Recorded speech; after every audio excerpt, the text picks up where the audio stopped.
धन्य मुनिराज हमारे हैं, धन्य मुनिराज हमारे हैं, अहो मुनिराज हमारे हैं। धन्य मुनिराज हमारे हैं, अहो मुनिराज हमारे हैं। धन्य मुनिराज हमारे हैं, अहो मुनिराज हमारे हैं।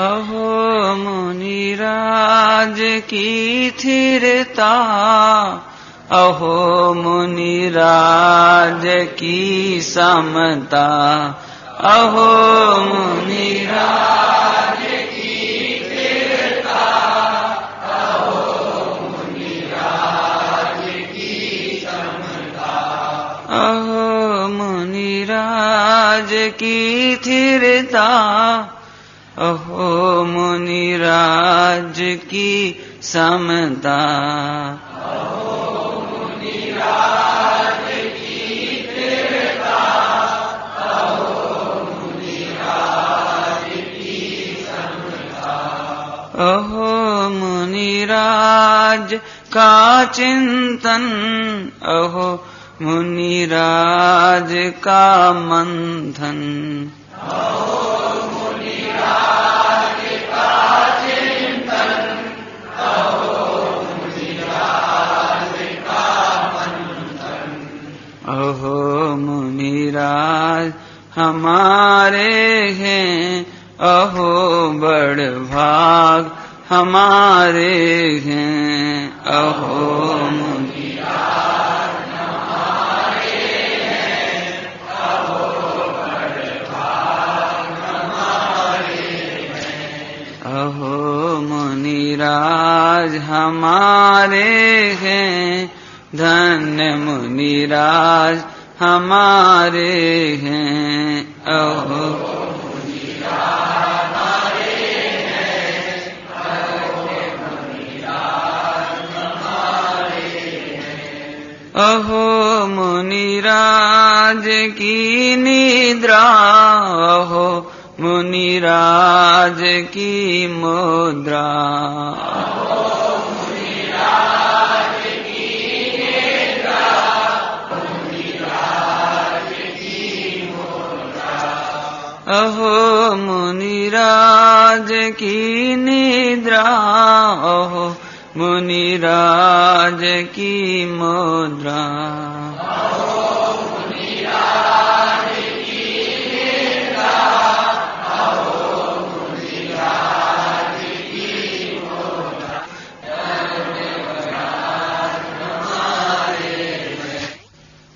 मंगलम भगवान वीरो, मंगलम गौतमौगणि, मंगलम कुंद कुंदालो, जैन धर्मोस्तु मंगलम, सर्वमंगल मांगल्यम, सर्वकल्याणकारकम, प्रधानम सर्वधर्माणां,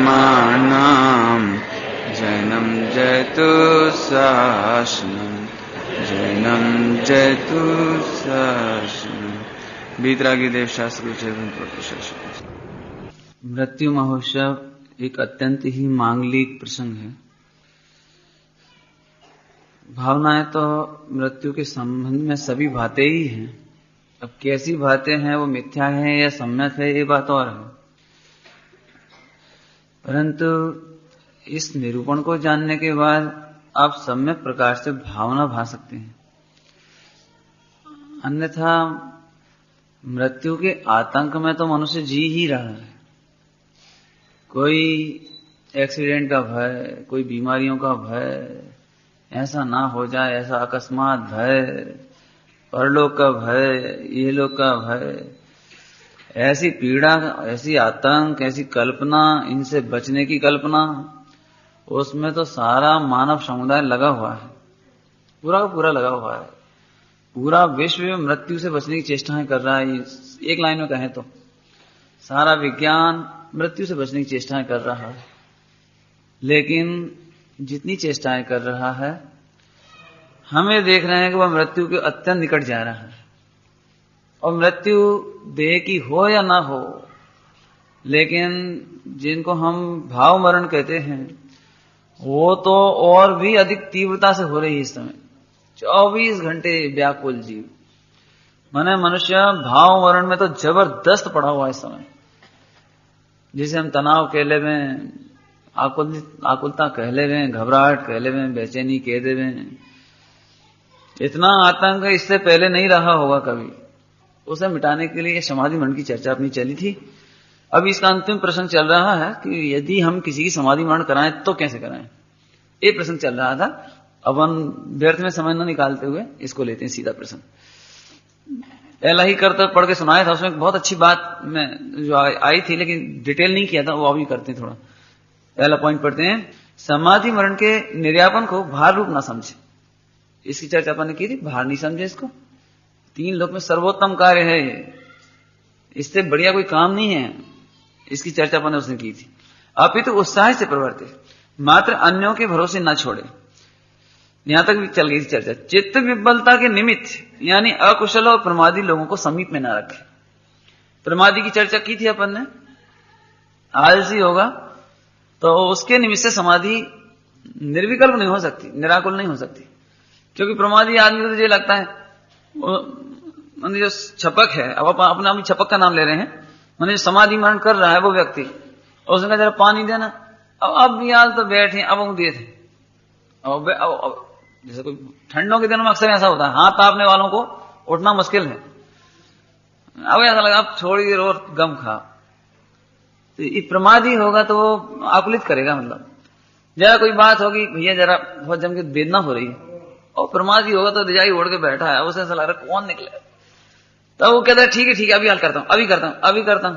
अब वो बार बार कह रहा है कुछ बात के लिए, पानी के लिए, दवा के लिए, सिर दबाने के लिए, या कोई पाठ सुनाने के लिए, लेकिन वो प्रमादी होगा तो वो क्लेश पैदा करेगा। रात्रि में यदि ऐसे व्यक्ति सो जाए उसके पास, जो समाधि कर रहा है इसके पास, और प्रमादी है तो बिल्कुल घोड़े बेच के सो गया वो तो बिल्कुल। अब मान चलो उसको आधी रात को उठना है। अभी डॉक्टर साहब से बातचीत हो रही थी, तो जैसे जैसे उम्र बढ़ती जाती है, एक कमजोरी कह लो या कुछ कह लो, शरीर में कमजोरी तो होती है। और जैसे आप रात्रि में सो गए हैं तो ब्लड का सर्कुलेशन बहुत वैसा हो जाता है, मन तेज नहीं रहता वो। तो कई बार ऐसा होता है कि आधी रात को पेशाब करने जाना है तो उठकर अपन बाथरूम तक पहुंच भी गए और अचानक चक्कर आ जाए, क्योंकि मस्तिष्क की ओर जाने वाली जो नसों में रक्त का प्रवाह है वो स्लो पड़ जाता है, और अचानक उठे बैठे तो एकदम चक्कर आगे गिर पड़ता है। पाटनी जी का बता रहे थे, नेमी चंद जी पाटनी जी को महीने में 1 आध बार गिर ही पड़ते हैं बाथरूम में।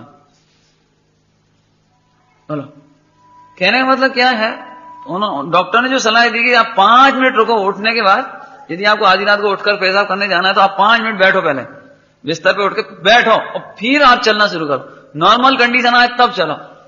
अब ये तो बात बताना क्या है कि अब मान चलो अटेंडेंट है भी सही, देखो प्रमादी है, इसको भी लगेगा मैं आवाज देता हूं सुनता है नहीं, जगाता हूं जगता नहीं, अब अपन नहीं चलो वहां तक। तो ऐसा नहीं होना चाहिए, वो उसको इतना होशियार रहना चाहिए, प्रमादी ना हो। जैसे 8 में लोग फटाक से उठ बैठे, जरा उसको क्या कहें, कई बार ऐसा हो सकता है समाधि मरण करने वाला व्यक्ति थोड़ा उदार हृदय का हो, गंभीर हो, तो वो उसको ऐसा लगता है इनको क्यों परेशान करें, रात को तकलीफ तो बहुत हो रही सीने में, अब कौन उठावे बार बार, बेचारे दिन भर के हारे थके हैं, सो रहे हैं सोन दिन। तो उस तकलीफ में मान चलो उसे हार्ट का अटैक है, जम के तकलीफ है, और चला जाएगा। लेकिन ये जो निर्यापक है, जो उसकी वैयवृत्ति कर रहा है, उसकी सावधानी है कि उसको आवाज से भी मालूम पड़े, श्वास लेने से भी मालूम पड़े। कई बार ऐसा होता है, आप बच्चे सो जाते हैं ना, बच्चे तो कराहते से हैं रात को, अरे ऐसे वो बच्चे कराहते हैं, तो अब वो मां समझती है कि आज बच्चे को तकलीफ है।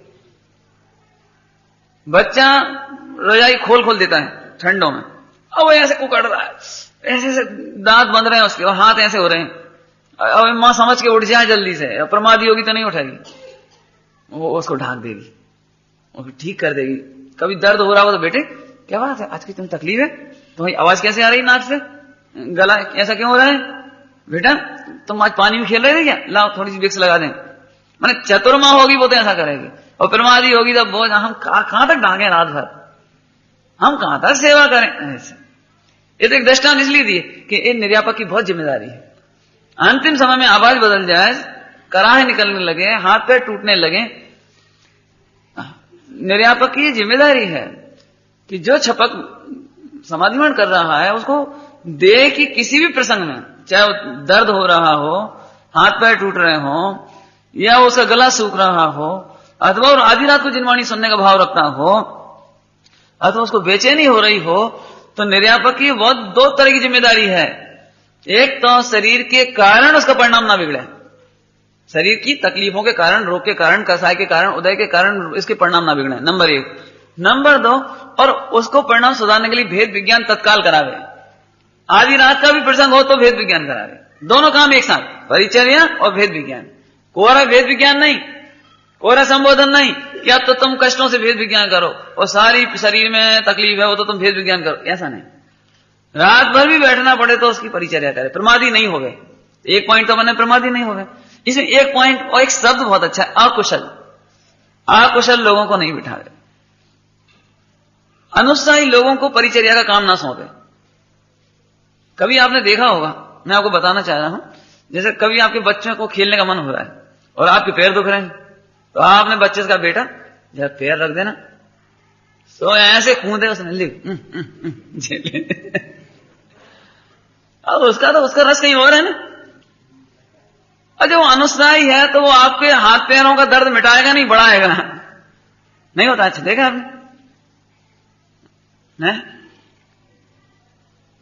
कभी कभी बीतती है ऐसी। एक बार मेरे को बुखार था, दर्द हो रहा था, बच्चे थे ना विद्यापीठ के हमारे, एक दो बच्चे थे, अब वही थे उस समय। मैंने कहा बेटा जरा करना, जरा सो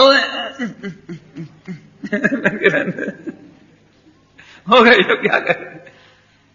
बहुत अकुशल नहीं होना चाहिए है?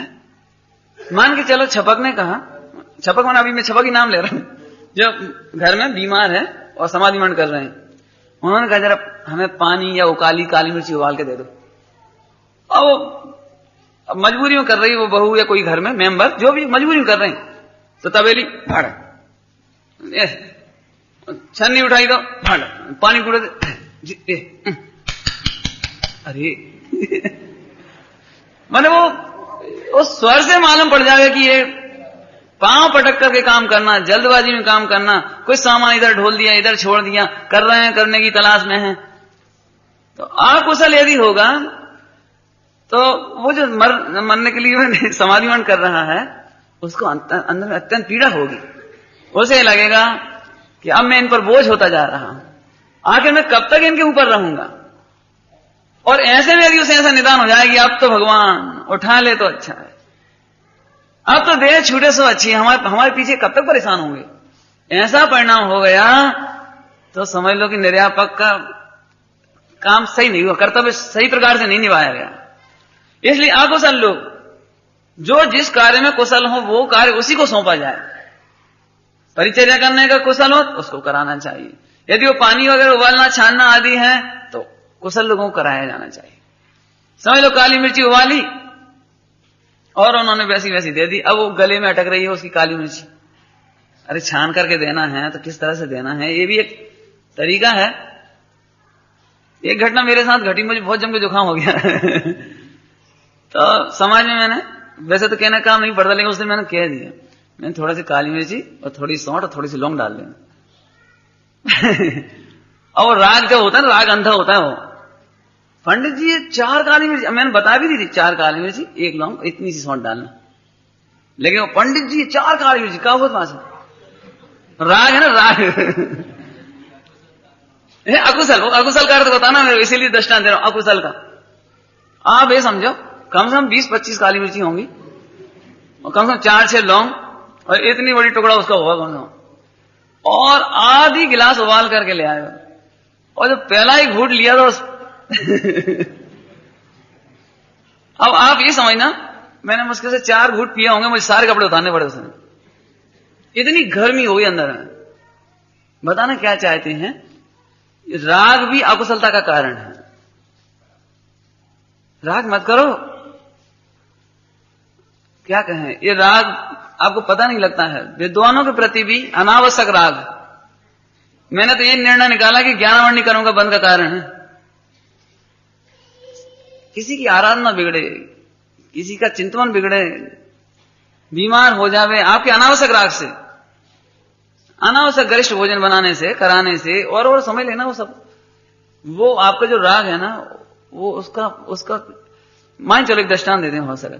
आपने तो बहुत गरिष्ठ भोजन बना दिया, उसको नहीं पचा, फिर बीमार होगा, फिर धीरे धीरे वो कोलेस्ट्रॉल बढ़ते चले जाएंगे, फिर वो ब्लड प्रेशर का शिकार होगा, फिर वो प्रवचन नहीं कर पाएगा, फिर एसिडिटी होगी, फिर उसको फला होगा। तो अब ज्ञानावरणी कर्म का बंद नहीं होगा, प्रवचन कैसे मिलेंगे आपको? माने ये राग जो होता है ना, राग इसके विरुद्ध बताना है हमको। ये राग हमको अकुशल बना देता है। ऐसा नहीं करना। निर्यापक को बहुत सावधानी चाहिए। यदि कहा इतना सामान इतना ही देना, इतना करना, इतना ही। पंडित साहब आप हमसे कपड़े धुलवा लिया करो, आप धोते तो अच्छा नहीं लगता। मैं अकुशलता का दृष्टांत दे रहा हूं। हमें मालूम है आप हमारे प्रति या विद्वानों के प्रति या त्यागियों के प्रति बड़े भक्तिवंत होते हो, समाज होती है, पक्की बात है। लेकिन वो राग जो होता है ना, वो अकुशलता पैदा करता है। वो तुम्हें ये लगता है कि पंडित जी कपड़े हैं तो जितनी 4 कपड़ों में साबुन लगनी चाहिए एक में लगा दोगे। 1 बाल्टी पानी में जो काम हो सकता था उसे आप 3 बाल्टी में खर्च करोगे। अब जी तुम्हारा राग आदेश है ना, ये अकुशलता का प्रतीक हो गए हैं। इससे हिंसा ज्यादा हुई, पानी ज्यादा वेस्टेज हुआ। ये अकुशलता के दृष्टांत दे रहे हैं हम आपको। निर्यापक को ऐसे लोगों को इनके समीप नहीं रखना चाहिए। नील डाली तो इतनी डाल दी कि वो पता ही नहीं लग रहा कि इसका रंग क्या है कपड़े का, इतनी नहीं देख चुके हैं, इसलिए कहता हूं मैं आपको। भाई ये बात तो सच्ची है। देखो वात्सल्य और राग की अतिरेक में अंतर है भाई। तुम राग के अतिरेक को वात्सल्य समझो तो हम तो नहीं मानते। वात्सल्य उसका नाम है जिस प्रकार से आराधना में भंग ना हो, आराधना में बाधा ना पहुंचती हो, उसका नाम वात्सल्य है। और आराधना का कुछ भी हो, यहीं पर मैंने जब कह भी दिया कि सादा रखना तो भी वो कहते पंडित जी आप कितना ही कहो वो नहीं होगा। बोले क्यों? कि बस यही समझ लो संक्षेप में कि कोई क्या कहेगा। चौका में कचू है ही नहीं। ये एक क्या कहना चाहिए अपनी भावना। भाई राग का अतिरेक कोई शोभा देने लायक नहीं है। सच्ची बात बताऊं तो व्रती त्यागियों और पंडितों को बिगाड़ने वाले भी आप ही हो। फिर आप कहते हो कि साहब देखो आजकल लालसा कितनी हो गई खाने पीने की। मैं तो कहता हूं रूखा सूखा सहज भोजन मिलना चाहिए। अब कोई की बस की हो तो ब्रह्मचर्य, अब कोई की ताकत हो तो त्यागी बने। उसे ये लगता है यार बाकी त्यागी हो जाओ तो रोज काजू में, रोज किसमें से रोज ऐसे गरिष्ठ भोजन है, जैसा तो कभी मिले ही नहीं, कभी रोज आना था। लेकिन ये बिगाड़ने वाली बात अपने ही घरों में से होती शुरू। मैं तो बहुत सोचता हूं बिल्कुल रूखा सूखा आहार में जो ब्रह्मचारी निकले वो बहुत बढ़िया है। और जब उस चारों तो सुविधाएं दिखाई दे रही हो तो वो अभी चलो शुरुआत में तो सावधान भी होगा। 5-10 साल बाद आदि हो जाने के बाद जब कभी समाज में प्रतिकूलता आए, पाप का उदय आए, कोई पूछने वाला नहीं मिले, तो अब इस ब्रह्मचारी का पूरा ब्रह्मचर्य नष्ट है। अब इसको पूरी जिंदगी क्लेश करना है, केवल पूरी जिंदगी क्लेश, इधर की बुराई उधर करेगा। आजकल कोई पूछते ही नहीं, आजकल कोई पूछते नहीं, भाई ऐसे रूखी दाल रोटी खिला दी बस, क्यों उसे सुविधा मिल गई ना शुरू में। मुझे तो गुरुदेव की बहुत जीवन याद आता है। दोनों बहनश्री ने कहा, जब गुरुदेव ने परिवर्तन किया तो बहनश्री को लाए नहीं थी इस तरफ, और भी बहनें आई थी, सुशीला श्री वगैरह बाद में आई सारी। तो उन्होंने कहा कि हम भी आपके साथ परिवर्तन करके इधर आ जाएं। गुरुदेव बोले नहीं, ये तुम यदि व्यवस्था सोचो तो व्यवस्था नहीं है। तुम्हें यदि ये लगता हो, जितने लोगों ने कहा हम कन्वर्ट हो, तो एक ही बात कही गुरुदेव ने कि यदि तुमको छाछ और रोटला इतने में गुजारा हो जाए तो कन्वर्ट हो, तो विचार करो। वैराग व्यवस्थाएं नहीं चाहता। यदि तुम्हें लगता है कि यहाँ व्यवस्थाएं मिल जाए, तुम्हें ठहरने के निवास मिल जाए, क्या पता मिलेगा ही नहीं मिलेगा ठहरने की निवास भी, क्या पता भोजन की व्यवस्था होगी कि नहीं होगी। तो गुरुदेव ने ये कह दिया था आप आते आते बने रहो, मैंने स्थायी नहीं रहने के लिए कहा था, आप आते जाते बने रहो।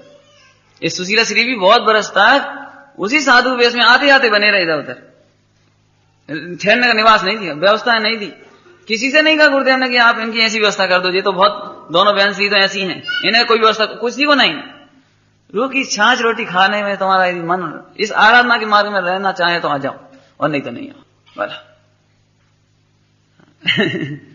स्टार ऑफ इंडिया जहां पर गुरुदेव पहली बार ठहरे थे आकर के स्वामी वाले बताते, वो जंगल था, बिल्कुल जंगल। अभी भी देख के आए, अब तो फिर भी बहुत अच्छी स्थिति है।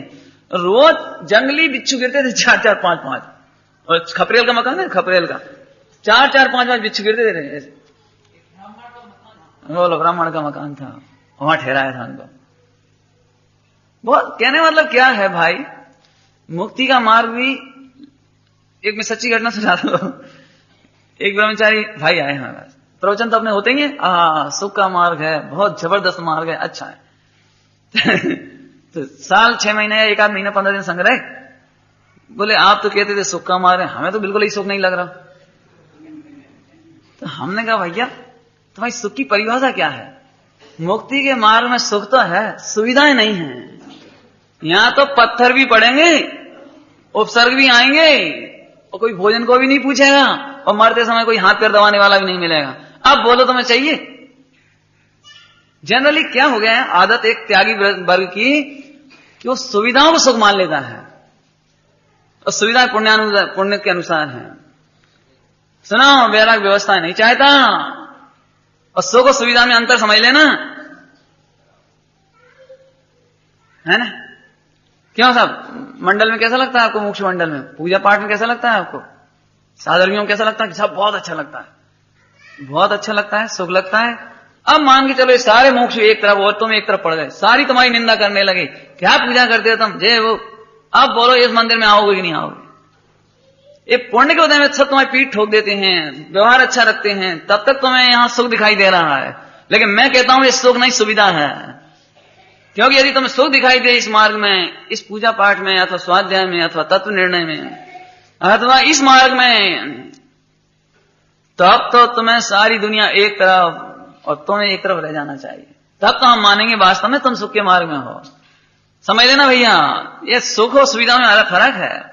यहां सतियों को भी सुविधाएं नहीं मिली, पांडवों को भी सुविधा नहीं मिली, पारसनाथ भगवान को भी सुविधा नहीं मिली, सुख नहीं मिला। सुख नहीं मिला कि सुविधा नहीं मिली?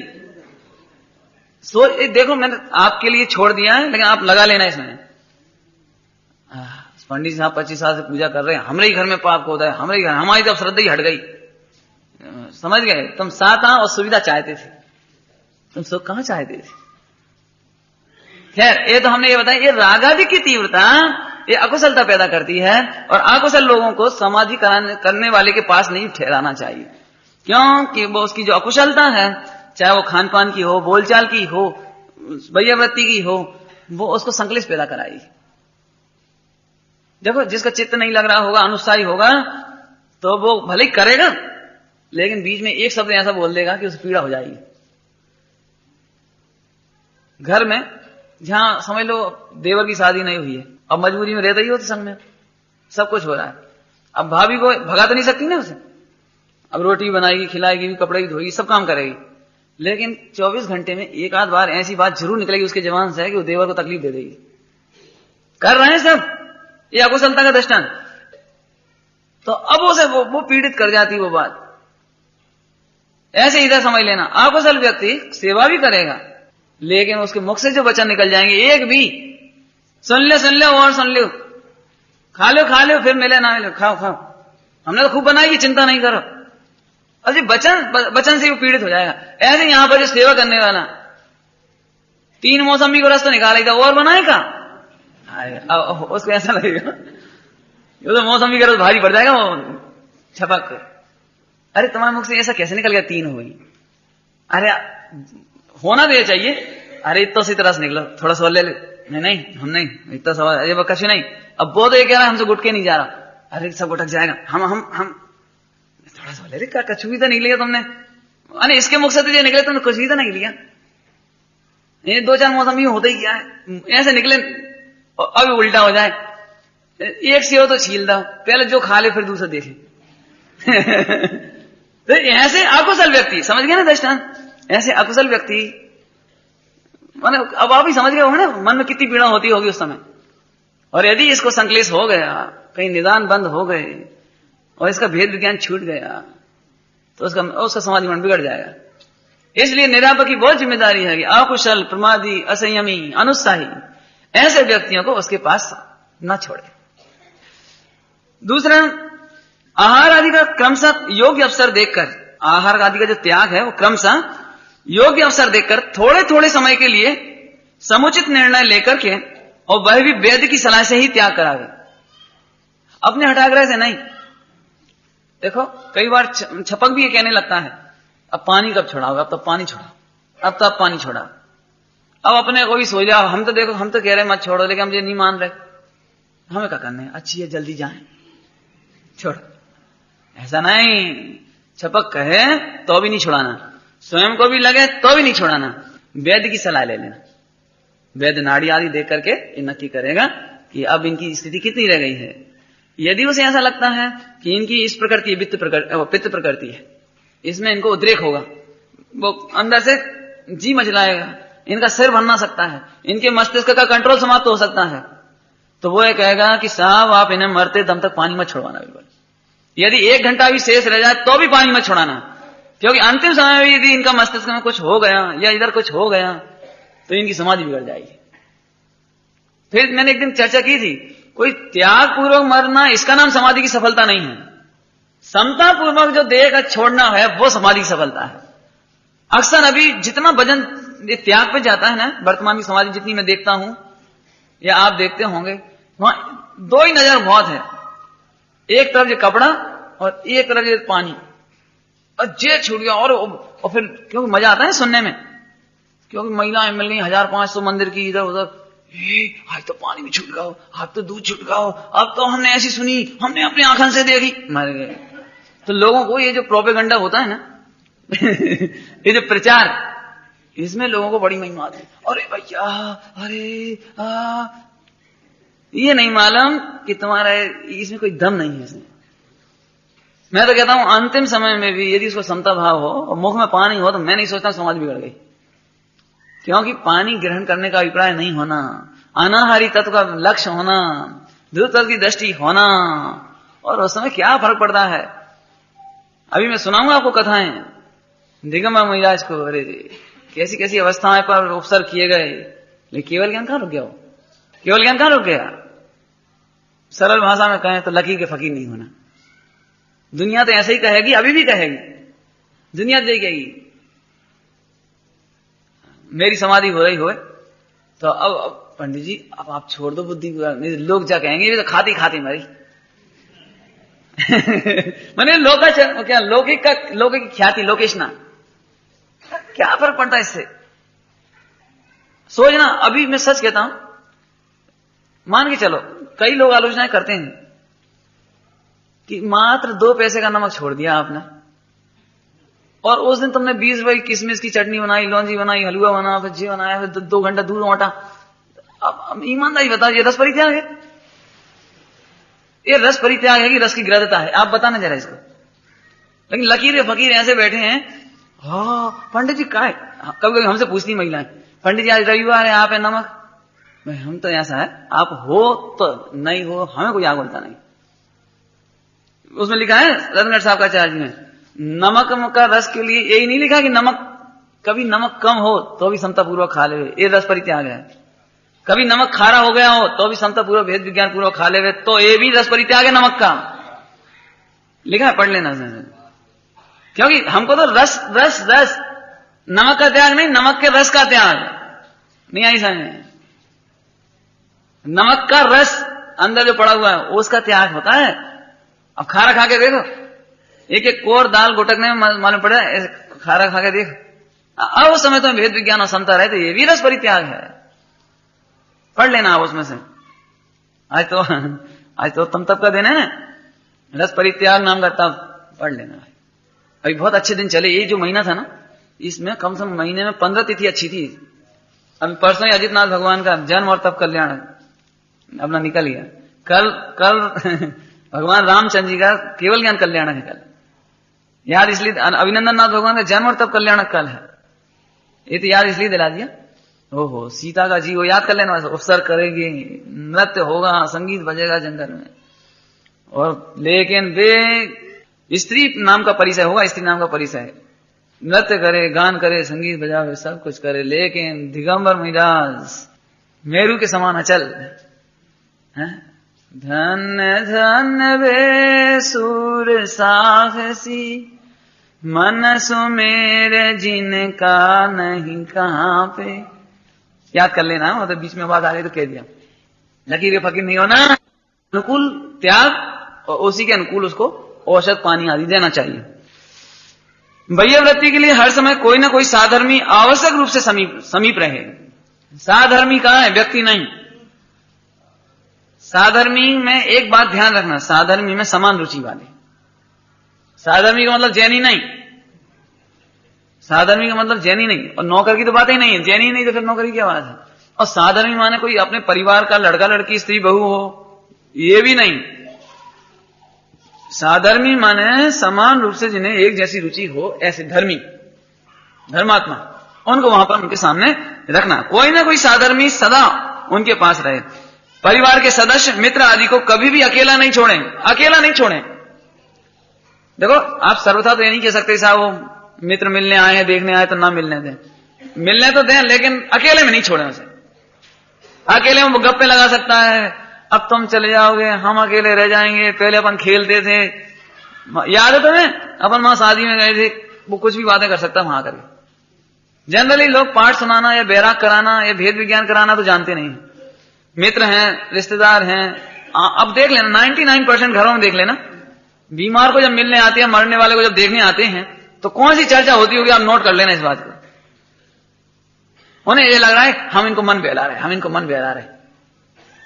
सुनो, समाधि मन करने वाला मन नहीं बहलाता, टाइम पास नहीं करता, टाइम काटता नहीं है कि चलो तुम अच्छे आ गए, 2 घंटा हमारे गप्पों में टाइम कट गया, पता ही नहीं लगी, तुम आए तो पता ही लगी, तुम 1 बजे आए तो 4 बज गई, अब 3 घंटा आज हमारे बहुत अच्छे गए। कि वे तो क्या कहें, अब वे तो असंयमी हैं, लेकिन तेरी समाधि का कबाड़ा हो गया। ध्यान रखना, टाइम काट नहीं रहा है वो, और मन नहीं बहलाने के लिए बैठा हुआ है वो, और उसका एक ही काम है अपने उपयोग को अपने स्वरूप में सावधान रखना। ये मूल बात है यहां पर, वो ख्याल में आ रहा है कुछ? तो इस तरह से अकेला कभी नहीं छोड़े, नहीं तो भी कथा आदि करेगा और खोटी बात आदि करके उसका उपयोग पिछले उसमें कहीं भी जा सकता है उसका, ऐसा नहीं करना है। छपक को एक बहुत अच्छा सजेशन है इसमें, धीरे धीरे बोलें, एक एक शब्द बोलें, धीरे धीरे बोलें, मतलब स्पीड कम, स्पीड कम, धीरे माने उसकी रफ्तार धीमी हो, और छपक से एक एक शब्द बोलें, सामने से बात करें, सामने से, ऐसे नहीं पीछे खड़े खड़े पाठ सुना रहे हैं और पीछे से समझ में नहीं आएगा। दूर खड़े होकर भी नहीं, दूर खड़े होकर नहीं, कमरा में एक कौन है, इधर कुर्सी बैठ गई इतनी दूर, अब ऐसे नहीं, निकट आकर के सामने से बात करें, तो सामने से सीधी रफ्तार, सुनने में स्पष्टता, और वो यदि कुछ कहे तो आपको सुनने में स्पष्टता होगी। दूर से बैठने पर थोड़ी देर तो आप ठीक से भी बोल लोगे, बाद में आप उपेक्षा से रफ्तार तेज कर दोगे उसकी बोलने की, और फिर आवाज का स्वर धीमा हो जाए। जैसे आप जोर जोर से तो नहीं बोल सकते, पहला छंद बोलेंगे तो आप जोर से बोल दोगे, भक्तामर प्रण, ऐसे जोर से बोल दो। फिर जैसे ही वो 10-5 हुए तो फिर आप स्पीड कर लोगे, धीरे बोलने लगोगे, इतनी जोर से नहीं बोल पाओगे तो उसे सुनाई नहीं पड़ेगा। तो जो भी है उसके सामने से उसके बोलें, उसको सुना दें। अगला, स्वयं के भरोसे ही ना रहे, अन्य कोई बुजुर्ग अनुभवी साधर्मियों को भी साथ रखे। अन्य कोई बुजुर्ग हो जो पहले से कितनी मृत्यु देख चुके हों, शरीर के जानकार हों, अनुभवी हों, ऐसे बुजुर्ग अनुभवी साधर्मियों को भी साथ रखे, तथा रात्रि जागरण की भी व्यवस्था रखे। रात्रि में भी आवश्यकता पड़ जावे तो 1-1 घंटे बारी बारी से जागें, 2-2 घंटे बारी बारी से जागें। इस तरह से रात्रि में जागरण की भी व्यवस्था रखें। अगला, अचेत अवस्था में अथवा एवं गाफिल अवस्था में भी अनादि संस्कार बस सुप्त वासनाएं एवं विषय अभिलाषा प्रबल होने पर उसकी प्रतिज्ञा भंग ना करा लें। जब क्या कहें, तीव्र कसाय आ जावे या बेभान स्थिति हो जावे या बहुत बेचैनी की अवस्था होवे, गाफिल हो जावे, तो ऐसे समय में उसको सुप्त वासनाएं संस्कार जाग सकते हैं। तो वो आपको कह सकता है पानी लाओ, कोई कचौरी लाओ, समोसा लाओ, बाजार की मिठाई ले आओ, आज तो हलवा मिला, नहीं ऐसे कुछ भी भाव आ सकते हैं खाने पीने के, तो भी उसके नियम नहीं तोड़वाना। क्यों? क्योंकि इस अवस्था में उसके बेईमान हो जाता है और उसे खुद खबर नहीं वो क्या कह रहा है। अगर उसे खबर ही नहीं तो उसकी प्रतिज्ञा भंग नहीं कराना। अब हम क्या करें, वे ही कह रहे हैं, अब उनके परिणाम तो हो ही गए, ऐसा कर करके भी उनको नहीं छुड़ाना। ख्याल में है ना? उत्तम संबोधन पूर्वक धैर्य करावे, बल्कि उसकी बजाय थोड़ी सी परिचर्या करके, जरूरत पड़ जाए तो गीला कपड़ा सीने पे फेर के, मुख पे फेर के, हाथ पैरों फेर करके, शांत करके, स्तुति करा के, भक्ति करा के, और फिर यथा विधि उसको संबोधन करके भेद विज्ञान करावे। लेकिन उसकी प्रतिज्ञा तोड़ाने की जरूरत नहीं है। अक्सर ऐसा देखने में आता है सच में। अभी आजकल की दशा तो मैं नहीं समझता हूं, लेकिन बुजुर्ग जो महिलाएं हैं कम से कम 70-80 वर्ष तक, तो जब तक उनके शरीर में दम रही उन्होंने खूब कुएं का पानी पिया। हमने देखा है, कुएं का पानी पिया, बिल्कुल हाथ का आटा पीसा खाया, घी बढ़िया शुद्ध करा। अब जब बहुओं के भरोसे हो गई 10-5 साल आखिरी बीमारी दशा में, आटा चक्की का आटा मिलने लगा, नल का ही पानी आने लगा, और अब उन्हें बेवहान दशा होने लगी। उन्होंने कह रही तुम तो ले आओ बाजार का, सो बाजार के लड्डू ला के खिला दिया। और असंयमी है ना, और स्वाध्याय है नहीं घर वालों को, परिवार को, उन्हें क्या लगता है जो कर चुके हैं मृतक की अंतिम इच्छा पूरी जरूर करो। यदि उनको परिणाम जाने रहेगा तो मुश्किल है, इसलिए आप तो यदि उनने कहीं बाजार का लाओ। ऐसे कितने ही घरों में हमने 80-80, 90-90 वर्ष की महिलाएं या पुरुष जिनका सारा जीवन बढ़िया गया हो, और आखिरी में बेभान दशा में जब उनके तीव्र कसाया जावे या सुप्त संस्कार उभर जावे, और यदि उन्होंने घर में कह दिया तो लोग नियम तोड़ा देते हैं। वो काम इसमें करने की जरूरत नहीं है।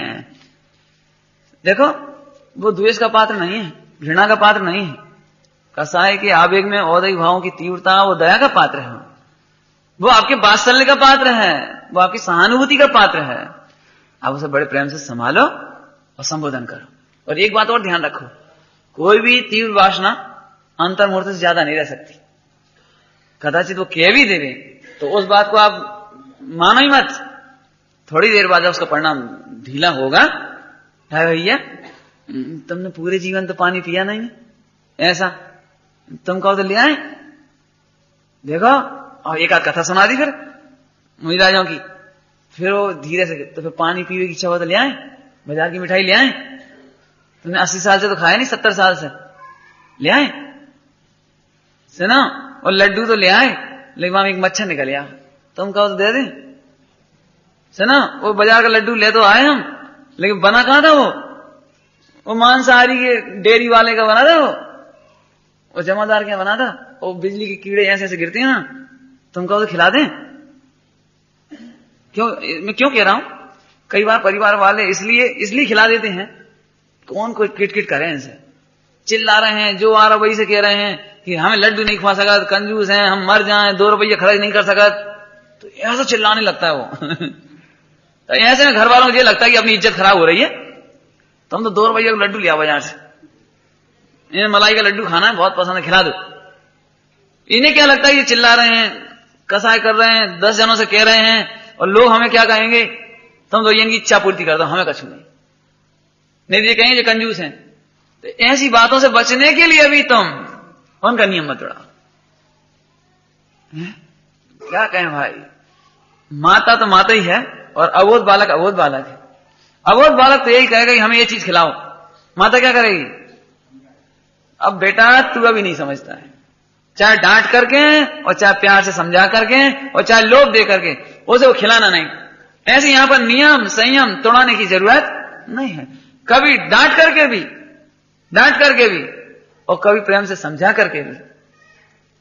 पहले तो 4 गति का फल बता करके इन परिणामों का क्या फल होगा, उसकी प्रतिज्ञा की गरिमा और महिमा बताकर, अरे रे तुमने जो ये मार्ग अपनाया, तुमने जो समाधि मंड लिया है, ये तो तीर्थंकर अपनाते हैं, इसे तो तुमने इतना पवित्र मार्ग अपना करके ऐसा कलंक लगाकर क्या करोगे तुम, इतना सा परिणाम कलुषित करके इसका फल क्या होगा। बड़े कोमलता से, असल में संबोधन करने में भी बहुत वो चाहिए, एक तो सीधे, और हम तो पहले ही कह रहे हैं अब तो इनकी बुद्धि भ्रष्ट हो गई। अब देखो मैं सच कहता हूं, जे भी वचन कई बार ऐसा होता है, अब वो तो देखो उनकी स्थिति तो खराब हो रही समझ लो, लेकिन बच्चे उनके मुंह पे कह रहे, सच्ची बात बताएं, जब से 60 के भय अब तो इनकी बुद्धि जाने कहां चली गई, अब तो जो बिल्कुल ही भ्रष्ट हो गए। रोज कहते हैं, रोज जो ला वो ला, जो खा वो खा। नहीं, ऐसा नहीं है भाई। ये देखो तुम्हारे ग्रस्तों की दशा नहीं है, ये मुनिराजों में भी ऐसी दशा हो जाती है। वे भी चीखने लगे, चिल्लाने लगे, मांगने लगे, रोज नई नई फरमाइश करने लगे, ऐसा हो जाए।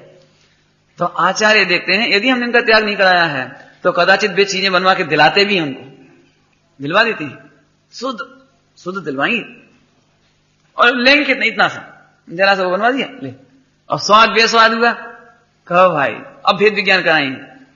तुमने भजिए खाने की इच्छा की थी, देखो भजिया आए, कैसी लगी, स्वाद नहीं लगा, हे भाई इनमें स्वाद सचमुच है ही कहां, लेकिन इसकी प्रीति के चक्कर में तुमने अपने चेतन का स्वाद क्यों छोड़ते हो भाई। अभी भी सावधान हो जाओ। तो घंटों भेद विज्ञान कराते हैं उस पदार्थ को खिला करके ऐसे बहुत कोमल संबोधन करो, ऐसे नहीं कि अरे भैया वो मरत अंतिम इनकी तो अरे कुछ नहीं भैया, सबको हो जाती है स्थिति, किसी को भी हो सकती है बात, बोला, इसलिए घबराने की जरूरत नहीं है और नियम तोड़ाने की भी जरूरत नहीं। अगला, छपक के समीप में भी कथा ना करे और स्वर्गाधिक की विभूति आदि का वर्णन ना करे।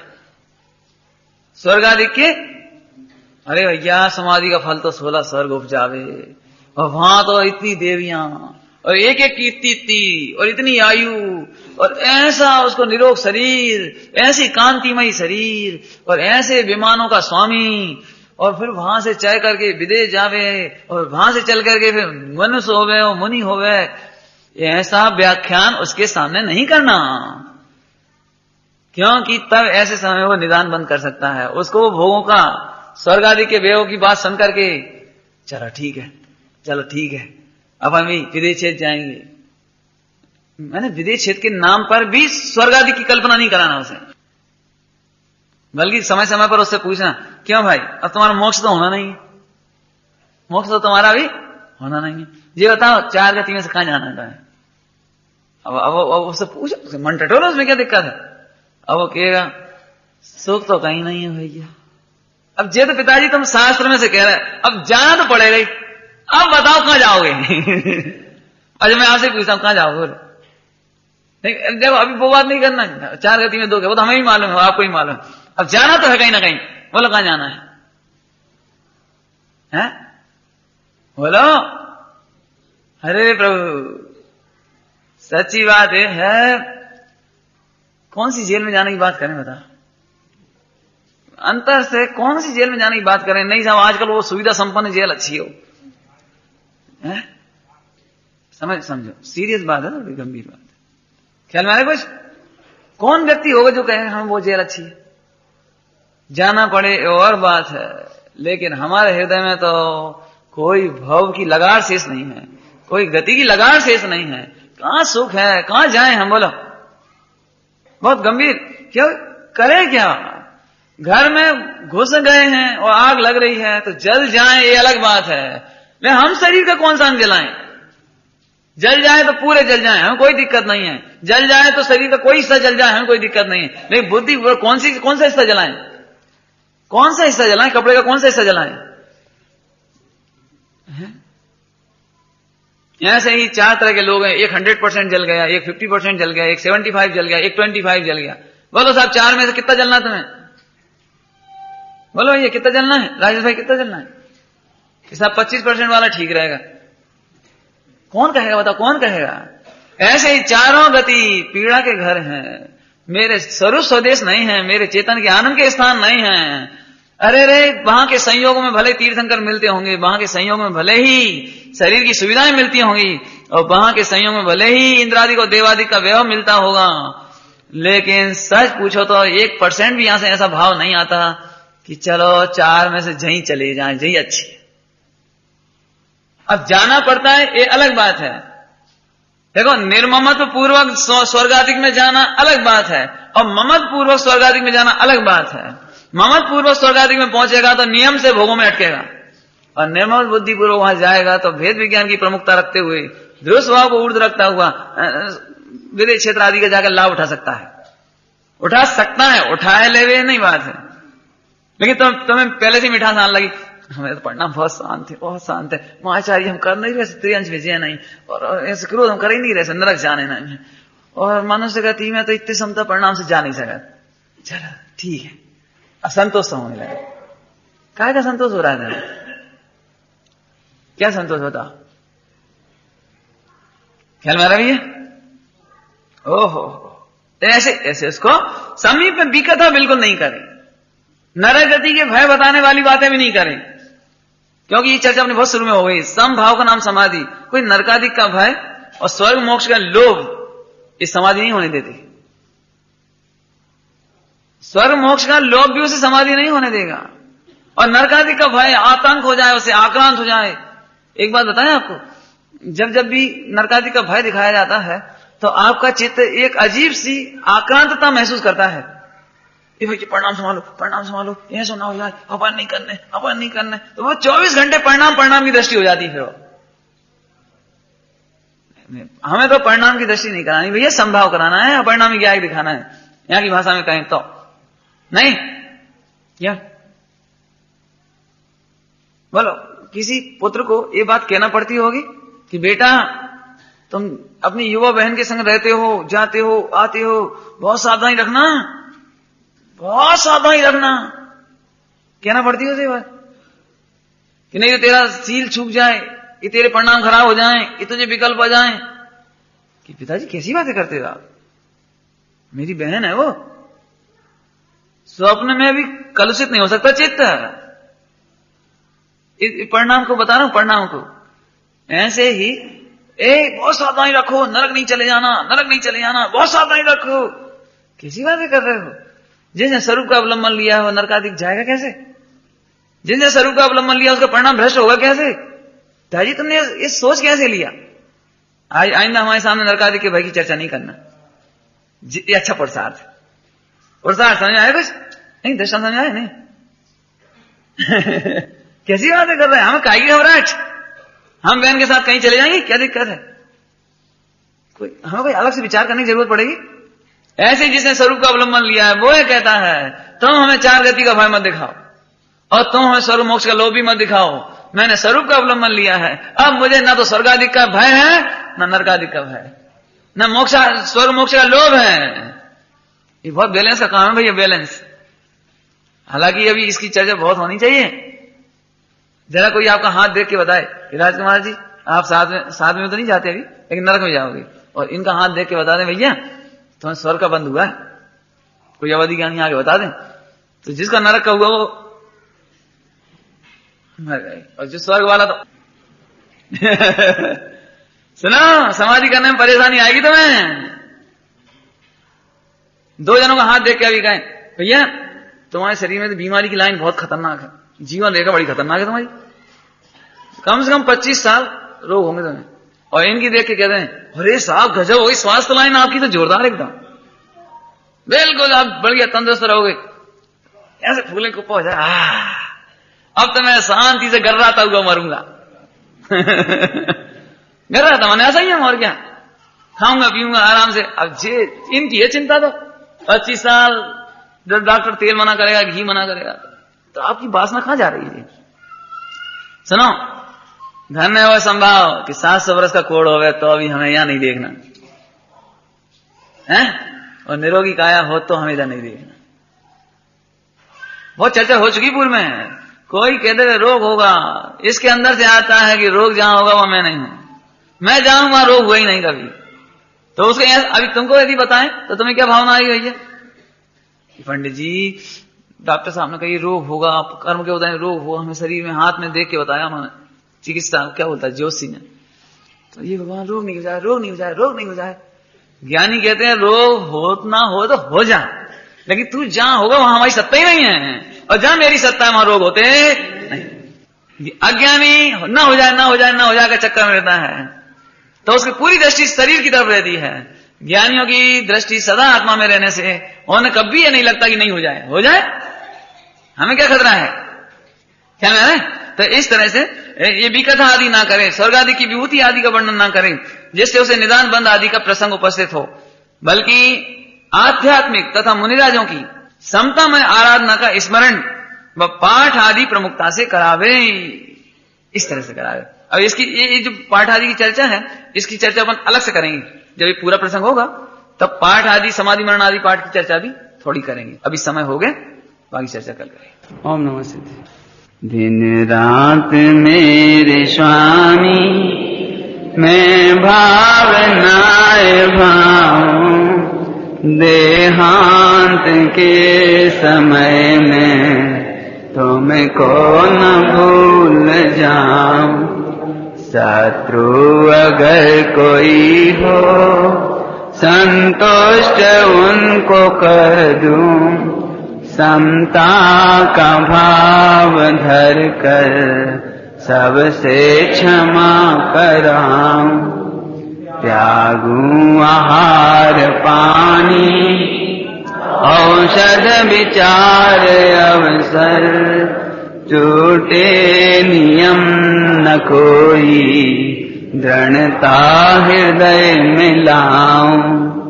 जागे नहीं कसाए नहीं वेदना सतावे, से ही लो लगी हो दुर्ध्यान को भगाऊं।